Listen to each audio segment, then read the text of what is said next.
మంచు విష్ణు కెరీర్లోనే అత్యంత ప్రతిష్టాత్మకంగా రూపొందుతున్న సినిమా కన్నప్ప. ఇప్పటికే దేశవ్యాప్తంగా మంచి బజను అయితే సొంతం చేసుకుంది. శివభక్తుడు అయిన కన్నప్ప జీవిత కథ ఆధారంగా పాన్ ఇండియా స్థాయిలో తెరకెక్కుతున్న ఈ చిత్రానికి సంబంధించి టీజర్ కానీ ట్రైలర్ ద్వారా కానీ భారీ అంచనాలే వచ్చాయి. ముఖ్యంగా సినిమాలో ప్రభాస్, అక్షయ్ కుమార్, మోహన్ లాల్ వంటి స్టార్ కాస్టింగ్ ఉండడం వల్ల సినీ ప్రియుల్లో ఆసక్తి మరింత రెట్టింపయింది.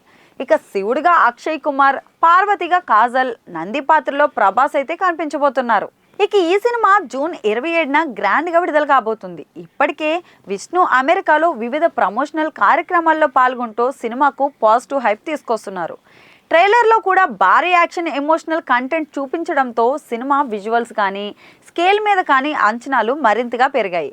మ్యూజిక్, బ్యాక్గ్రౌండ్ స్కోరు, డైలాగ్స్ అన్నీ కూడా కంటెంట్ బలం గురించే హింట్ ఇస్తున్నాయి. ఇప్పుడు తాజా ఇన్ఫర్మేషన్ ప్రకారం ప్రభాస్ పాత్రకు సంబంధించిన క్లారిటీ అయితే బయటకు వచ్చిందండోయ్. సినిమాలో ప్రభాస్ పాత్ర మొత్తం కూడా సెకండ్ హాఫ్లోనే ఉంటుందట.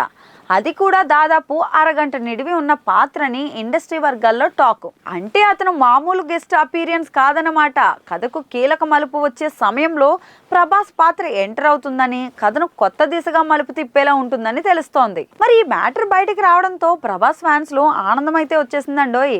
ఎందుకంటే ఆయన పాత్ర చాలా పవర్ఫుల్ గా ఉండబోతుంది కాబట్టి. ఇక ట్రైలర్ లో చూపించిన 2 సన్నివేశాలు ఈ పాత్ర బలాన్ని అయితే సూచిస్తున్నాయి అన్న అభిప్రాయాలు అయితే వినిపిస్తున్నాయి.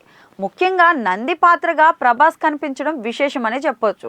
ఇది కేవలం కమర్షియల్ యాంగిల్కే కాకుండా కథలోని భక్తిని సూచించే కీలక పాత్ర కావడం సినిమాకు పెద్ద ఎసెట్టే అవుతుంది. ప్రెజెంట్ సినిమాకు సంబంధించి ప్రమోషన్ పనులు కొనసాగుతున్నాయి.